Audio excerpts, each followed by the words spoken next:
નમસ્કાર. આજના આ એક્સપ્લેનરમાં આપણે તત્વોના ગુપ્ત સામાજિક જીવન અને રાસાયણિક પ્રક્રિયાઓ વિશે વાત કરીશું. ચાલો શરૂ કરીએ. ક્યારે વિચાર્યું છે કે મેગ્નેશિયમ સફેદ જ્યોતથી કેમ સળગે છે અથવા લોખંડની ખીલી કથ્થાઈ કેમ થાય છે?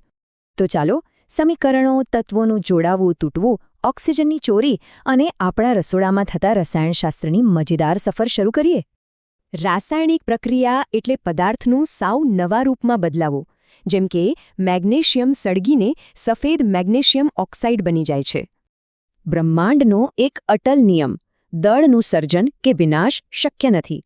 એટલે જ સમીકરણમાં બંને તરફ પરમાણુઓ સરખા જ હોય. હવે ઊર્જાના પ્રવાહને સમજીએ. ઉષ્માક્ષેપક પ્રક્રિયામાં ગરમી બહાર ફેંકાય છે, જ્યારે ઉષ્માશોષક પ્રક્રિયામાં ગરમીનું શોષણ થાય છે. સંયોગીકરણ એટલે બે તત્વો જોડાઈને એક નવો સંયોજન બનવો.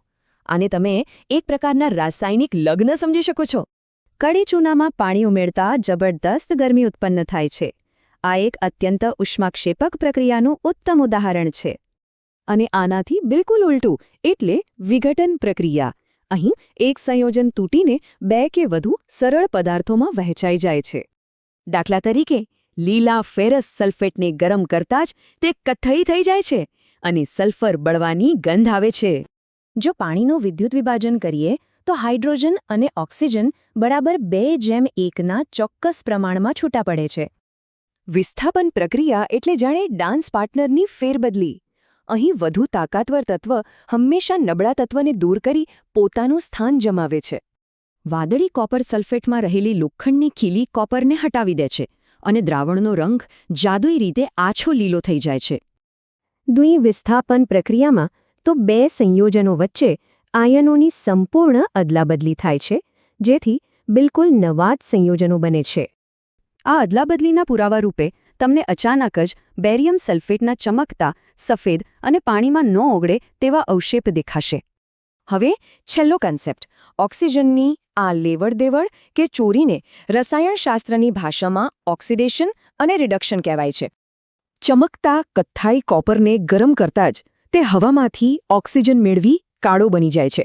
બસ આ જ છે ઓક્સિડેશન.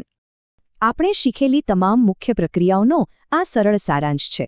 આ એકદમ પરફેક્ટ ચીટ શીટ છે યાદ રાખવા માટે. ચાલો હવે લેબની બહાર વાસ્તવિક દુનિયામાં આવીએ. આ જ પ્રક્રિયાઓ ધાતુઓના ક્ષારણ એટલે કે કાટ લાગવાનું કારણ છે. લોખંડ પર રંગ કે ઝિંકનું પડ લગાવીએ તો ધાતુ અને હવા વચ્ચે એક સુરક્ષા કવચ બની જાય છે. અને ખોરાપણું એટલે ખોરાકનું ઓક્સિડેશન.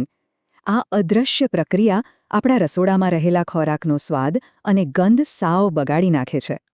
ચિપ્સના પેકેટ કેમ ફૂલેલા હોય છે? કારણ કે તેમાં ઓક્સિડેશન રોકવા માટે ખાસ નાઇટ્રોજન વાયુ ભરવામાં આવે છે.